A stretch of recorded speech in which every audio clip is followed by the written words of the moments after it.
नमस्कार श्रोते हो. प्रज्ञादर्शन हे मानव, बुद्धिमान यंत्र व सकल सृष्टीच्या हितकारक सहनिर्मितीसाठी ज्ञानकणिका आणि कर्मकणिका या दोन मूलभूत संकल्पना मांडते. या ज्ञानकणिका आणि कर्मकणिकांना प्रत्यक्ष जगात आकार देण्यासाठी संघातशास्त्र हे एक प्रभावी आणि व्यावहारिक साधन प्रदान करते. या ज्ञानयात्रेत आपले मनःपूर्वक स्वागत.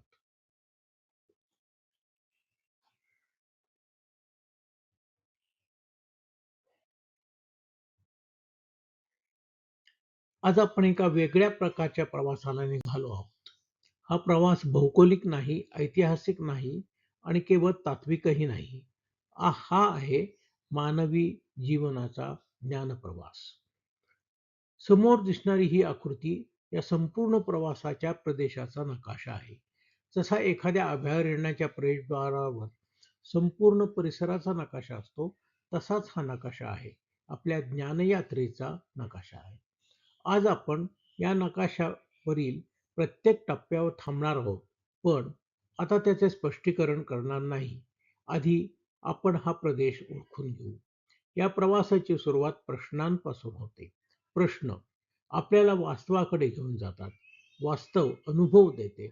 अनुभवातून ज्ञान निर्माण होते. पण ज्ञानाला मर्यादा असतात. त्या मर्यादेच्या पलीकडे मानवी बुद्धी मॉडेल्स उभी करते, संभाव्यता मांडते. याच प्रदेशात आधुनिक विज्ञान आणि प्राचीन दर्शने एका अत्यंत रोचक पद्धतीने एकमेकांच्या जवळ येतात आणि याच प्रदेशात निर्माण होतात ज्ञानाच्या मर्यादांचे भोवरे. भोवरे म्हणजे अज्ञान नव्हे. भोवरे म्हणजे विचार थांबणेही नव्हे. भोवरे म्हणजे विचार सतत चालू राहणे, पण निश्चित निकषांपर्यंत आणि निष्कर्षांपर्यंत न पोचणे. मग या भोवऱ्यातून मार्ग कसा काढायचा याचे उत्तर आहे प्रज्ञा. पण प्रज्ञा म्हणजे प्रवासाचा शेवट नाही, ती नव्या प्रश्नांची सुरुवात आहे. म्हणून ही आकृती एक वर्तुळ आहे, एक ज्ञानचक्र. आज आपल्या संपूर्ण प्रवासात या एका आकृती भोवतीच आपण फिरणार आहोत. प्रत्येक पुढचा टप्पा हा या नकाशातील एक नवीन प्रदेश उलगडणार आहे. आणि म्हणून आपला पहिला प्रश्न आहे, प्रश्न पडतात तरी का? चला, ज्ञानयात्रेची खरी सुरुवात प्रश्नांपासूनच करूया.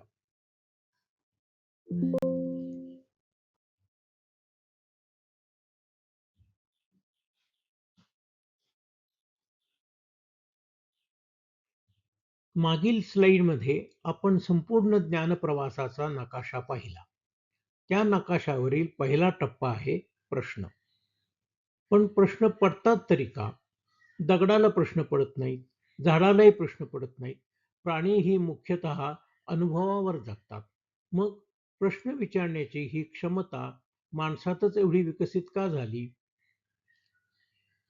कारण माणूस केवळ जगत नाही, तो समजून घेण्याचा प्रयत्न करतो.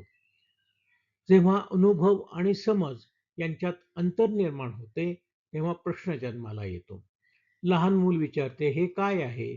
तरुण विचारतो, हे कसे घडले? शास्त्रज्ञ विचारतो, हे खरे आहे का? तत्वज्ञ विचारतो, यामागचे अंतिम तत्व काय आहे? आणि प्रत्येक माणूस कधीतरी विचारतो, मी कोण आहे? हे प्रश्न वेगवेगळे दिसतात, पण त्यांचे मूळ एकच आहे. ते आहे जिज्ञासा. जिज्ञासा म्हणजे अपूर्ण समजाची जाणीव आणि ती पूर्ण करण्याची अंतःप्रेरणा. म्हणून प्रश्न ही अज्ञानाची खूण नाही, प्रश्न हे बुद्धिमत्तेचे रक्षण आहे. प्रश्न म्हणजे ज्ञानयात्रेचे पहिले पाऊल. पण प्रश्न विचारणे पुरेसे नाही. प्रश्नांची उत्तरे आपण कुठे शोधणार? आपल्या कल्पनांमध्ये, परंपरेमध्ये की स्वतःच्या वास्तवामध्ये? याच क्षणी ज्ञानयात्रा एक महत्त्वाचे वळण घेते. आपण प्रश्नांकडून वास्तवाकडे वळतो, कारण उत्तरांचा अंतिम परीक्षक आपला विश्वास नाही, आपली इच्छा नाही, तर वास्तव आहे. म्हणून आपल्या ज्ञानयात्रेचा पुढचा टप्पा आहे वास्तवाशी पहिली भेट.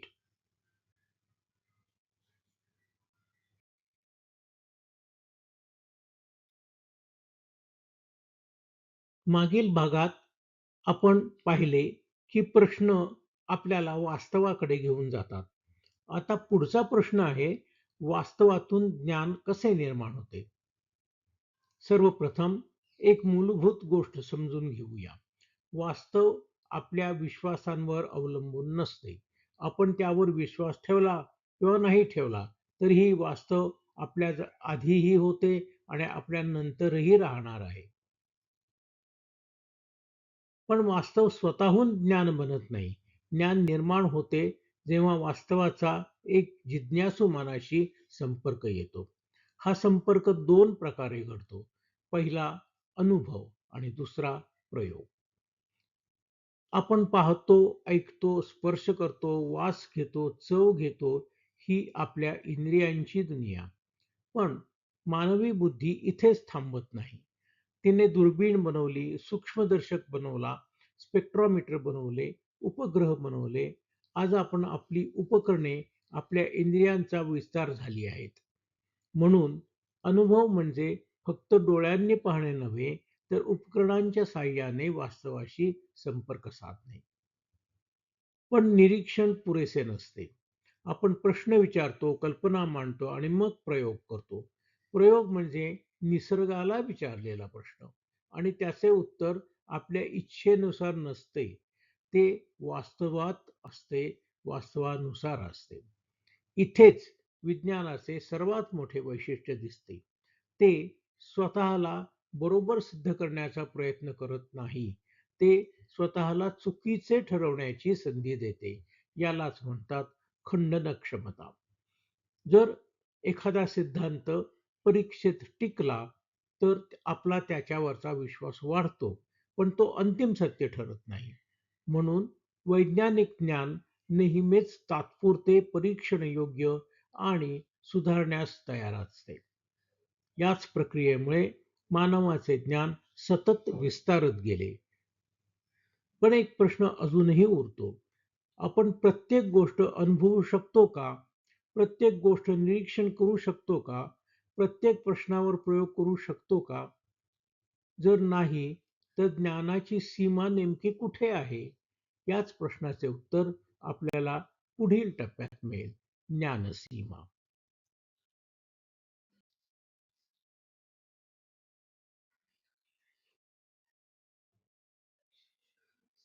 आत्तापर्यंत आपण पाहिले, की ज्ञानाची निर्मिती वास्तवाशी झालेल्या अनुभवातून किंवा अनुभूतीतून होते.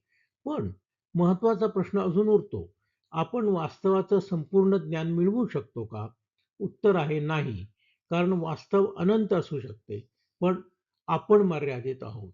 आपली इंद्रिये मर्यादित आहेत. आपली उपकरणे मर्यादित आहेत. आपली बुद्धी मर्यादित आहे. आपला काळ मर्यादित आहे आणि आपले आयुष्यही मर्यादित आहे. म्हणून आपण वास्तवाचा फक्त एक लहानसा भाग अनुभवू शकतो. समोरच्या आकृतीत बर्फाचा डोंगर दिसतो. पाण्याच्या वर दिसणारा भाग आपण जाणतो, पण खाली दडलेला भाग अजूनही अज्ञात आहे. ज्ञानाची परिस्थिती याहून वेगळी नाही. आपण जे जाणतो ते वास्तवाचा फक्त एक छोटासा भाग आहे. पण याचा अर्थ बाकी सर्व चुकीचे आहे असा होत नाही. त्याचा अर्थ एवढाच, की आपण अजून येथे पोचलेलो नाही. म्हणून ज्ञानाला मर्यादा आहेत, ते अपयश नाही. ही मानवी स्थिती आहे. विज्ञान या सीमेला सतत पुढे ढकलत राहते. नवीन उपकरणे, नवीन प्रयोग, नवीन निरीक्षणे यामुळे ज्ञानाची सीमा हळूहळू विस्तारत जाते. पण प्रत्येक विस्तारानंतरही एक नवी सीमा उभी ठाकते. यालाच आपण म्हणतो ज्ञानसीमा. आणि या सीमेजवळ एक अत्यंत रोचक गोष्ट घडते. प्रश्न शिल्लक राहतात, पण अनुभव उपलब्ध नसतो. मग मानवी बुद्धी काय करते? ती विचार थांबवते का? नाही. ती कल्पना करते, मॉडेल्स तयार करते, संभाव्यता मांडते आणि याच क्षणी आपण प्रवेश करतो ज्ञानाच्या पुढील प्रदेशात, संभाव्यतेच्या प्रदेशात.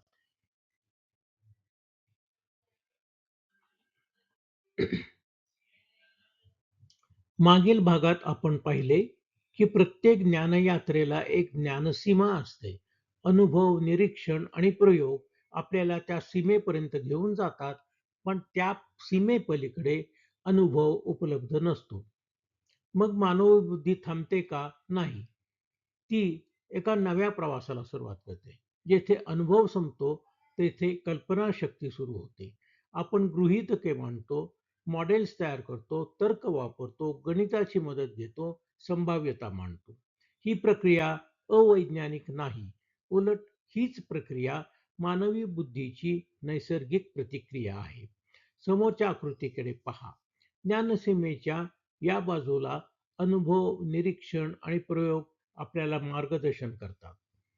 पण सीमा ओलांडल्यानंतर आपल्याकडे प्रत्यक्ष अनुभव राहत नाही. तेव्हा आपण वास्तवाचे वर्णन करत नाही, आपण वास्तवाची मॉडेल्स तयार करतो. ही मॉडेल्स सत्य असतीलच असे नाही, चुकीची असतीलच असेही नाही. ती संभाव्यता असतात. म्हणून इथे एक अत्यंत महत्वाचा फरक समजून घेतला पाहिजे. ज्ञान म्हणजे अनुभवाने तपासता येणारे विधान. संभाव्यता म्हणजे तर्काने समर्थित पण अनुभवाने अद्याप न तपासता येणारे विधान. हा फरक अतिशय सूक्ष्म आहे, पण याच फरकामुळे ज्ञान आणि कल्पना यांच्यामधील सीमा स्पष्ट होते.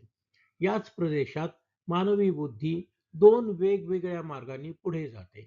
एक मार्ग निरीक्षण, प्रयोग आणि गणिताच्या साहाय्याने विश्व समजून घेण्याचा प्रयत्न करतो. दुसरा मार्ग अस्तित्व, चेतना, मूल्य आणि अंतिम सत्य यांचा शोध घेतो. मार्ग वेगळे असू शकतात, प्रश्न वेगळे असू शकतात, पण दोघेही ज्ञानसीमेच्या पलीकडील त्याच प्रदेशात शोध घेत असतात. म्हणून आता एक अत्यंत महत्वाचा प्रश्न निर्माण होतो. ज्ञानसीमेच्या पलीकडे आधुनिक विज्ञान आणि भारतीय दर्शने यांचे मीमांसात्मक स्थान नेमके काय आहे? याच प्रश्नाचे उत्तर आपण पुढील भागात पाहू. विज्ञान आणि दर्शने.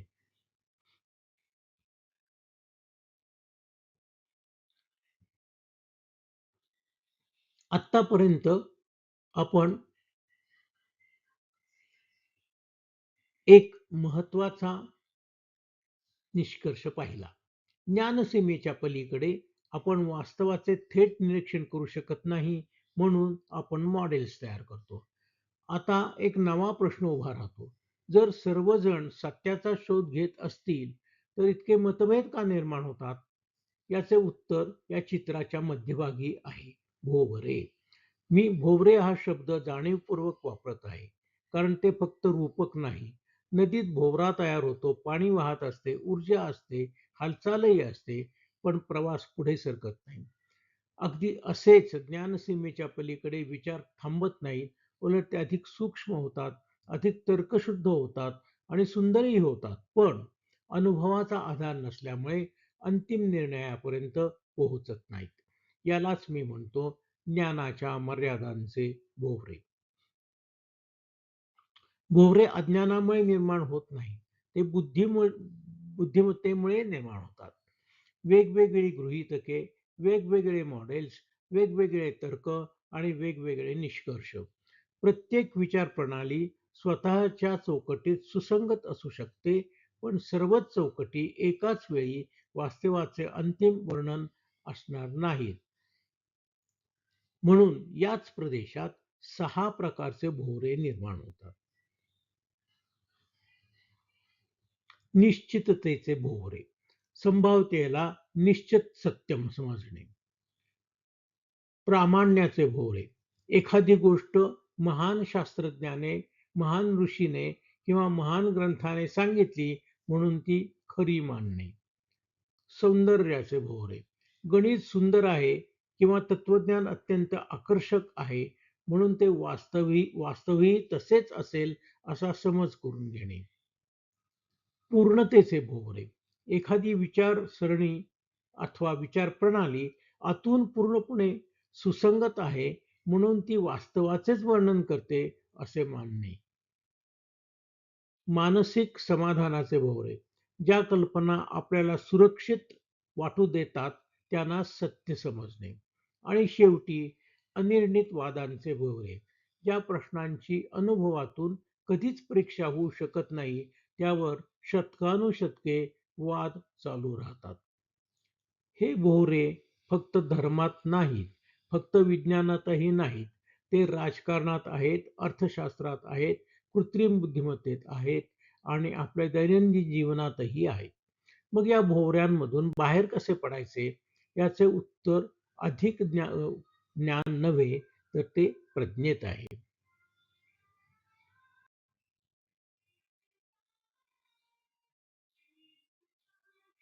आत्तापर्यंत आपण पाहिले, की ज्ञानसीमेच्या पलीकडे भोवरे निर्माण होतात. मतभेद निर्माण होतात. अनेक मॉडेल्स उभी राहतात. अनेक तत्वज्ञाने जन्माला येतात. मग प्रश्न असा आहे, या भोवऱ्यातून मार्ग कसा काढायचा? अधिक माहिती मिळवून? नेहमीच नाही. अधिक तर्क करून? तेही नेहमी पुरेसे नसते. अधिक श्रद्धा ठेवून? तेही अंतिम उत्तर नाही. मग उत्तर काय? उत्तर आहे प्रज्ञा. प्रज्ञा म्हणजे अधिक ज्ञान नव्हे, प्रज्ञा म्हणजे ज्ञानाचा योग्य उपयोग. ज्ञान आपल्याला सांगते काय माहीत आहे, प्रज्ञा आपल्याला विचारते किती खात्रीने माहीत आहे. ज्ञान विचारते हे खरे आहे का, प्रज्ञा विचारते याचा पुरावा किती मजबूत आहे. ज्ञान उत्तर शोधते, प्रज्ञा उत्तरांची मर्यादा शोधते. म्हणून प्रज्ञा म्हणजे अनिश्चिततेत योग्य निर्णय घेण्याची क्षमता. या आकृतीकडे पहा. भोवऱ्यांच्या मध्यभागी एक दीपस्तंभ आहे. तो समुद्र शांत करत नाही, भोवरेही नाहीसे करत नाही, पण तो दिशा दाखवतो. प्रज्ञेचे कार्यही असेच असते. ती सर्व प्रश्नांची उत्तरे देत नाही, पण योग्य प्रश्न योग्य पद्धतीने विचारायला शिकवते. माझ्या मते प्रज्ञेचे 4 आधारस्तंभ आहेत. पहिला आहे जिज्ञासा. कारण शोध कधीच थांबू नये. पुरावा, कारण, विश्वासाला वास्तवाची साथ आवश्यक असते. नम्रता, कारण आपले ज्ञान नेहमीच मर्यादित असते. आणि उत्तरदायित्व, कारण आपल्या विचारांचा परिणाम स्वतःवर, समाजावर आणि भविष्यावरही होत असतो. ही 4 तत्वे आपल्याला या भोवऱ्यातून सुरक्षित मार्ग दाखवतात. प्रज्ञा म्हणजे निश्चिततेचा दावा करणे नव्हे, प्रज्ञा म्हणजे अनिश्चिततेतही विवेकाने आणि नम्रतेने पुढे चालत राहणे. मग या संपूर्ण प्रवासाचा शेवट काय? की तो कधीच संपत नाही. चला, या ज्ञानयात्रेचा शेवटचा टप्पा पाहूया, ज्ञानचक्र.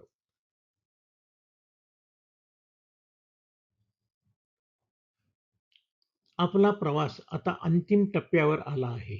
हा शेवटचा टप्पा नाही. आत्तापर्यंत आपण पाहिले प्रश्न, वास्तव, ज्ञान, ज्ञानसीमा, संभाव्यता, भोवरे आणि प्रज्ञा. आता एक शेवटचा प्रश्न. प्रज्ञेनंतर काय? आपल्याला वाटते प्रज्ञा मिळाली म्हणजे प्रवास संपला, पण इतिहास असे सांगत नाही. प्रत्येक महान शोध नवीन प्रश्न निर्माण करतो. न्यूटनने गतीचे नियम दिले, पण त्यातून आइन्स्टाईनचे प्रश्न जन्माला आले. आइन्स्टाईनने आकाश आणि काळ यांचे नवे चित्र दिले, पण त्यातून क्वांटम विश्वाचे प्रश्न उभे राहिले. भारतीय दर्शनेही याच मार्गाने विकसित झाली. एक दर्शन दुसऱ्याला प्रश्न विचारत राहिले. वाद झाले, संवाद झाले, नवीन विचार जन्माला आले. म्हणजे प्रज्ञा उत्तरांचा संग्रह नाही, ती नव्या प्रश्नांची जननी आहे. समोरच्या आकृतीकडे पहा. हे एक वर्तुळ आहे. प्रवास पुन्हा प्रश्नांपर्यंत येतो, पण तोच प्रश्न पूर्वीचा राहत नाही. कारण आता आपणही बदललो आहोत आणि समजही वाढली आहे. आपला दृष्टिकोन अधिक व्यापक झाला आहे. आपली नम्रता अधिक खोल झाली आहे. म्हणून दुसऱ्यांदा विचारलेला प्रश्न पहिल्यांदा विचारलेल्या प्रश्नापेक्षा अधिक परिपक्व असतो. हेच ज्ञानचक्र. ज्ञान प्रज्ञेकडे नेते, प्रज्ञा नव्या जिज्ञासेकडे नेते, जिज्ञासा नव्या शोधाकडे नेते आणि शोधयात्रा पुन्हा ज्ञानाकडे. हा प्रवास कधीच संपत नाही. तो सतत विकसित होत राहतो आणि कदाचित मानवजातीची सर्वात मोठी शक्ती यामध्येच आहे. आपण उत्तरांपेक्षा प्रश्नांना जिवंत ठेवू शकतो. याच अर्थाने प्रज्ञा म्हणजे सर्व काही माहीत असणे नव्हे, तर काय माहीत आहे, काय अजून माहीत नाही आणि काय कदाचित कधीच निश्चितपणे माहीत होणार नाही याची जाणीव असणे. हीच जाणीव आपल्याला अहंकारापासून दूर ठेवते, संवादासाठी खुले ठेवते आणि सत्याच्या शोधात सतत पुढे नेत राहते. म्हणून या संपूर्ण प्रवासाचे सार एका वाक्यात सांगायचे तर प्रज्ञान प्रश्नांपासून ज्ञानाकडे, ज्ञानापासून प्रज्ञेकडे आणि प्रज्ञेपासून पुन्हा नव्या प्रश्नाकडे यालाच ज्ञानचक्र म्हणतात. प्रश्नात् ज्ञानं समुत्पन्नं ज्ञानात् प्रज्ञा प्रवर्तते प्रज्ञया जायते प्रश्नः चक्रमे तत् अनन्तकम् ज्ञानस्य सीमा विज्ञाय न मोहं च दर्पताम् अनन्ते सत्यमार्गेऽस्मिन् प्रज्ञैव ज्योतिरुत्तमम्.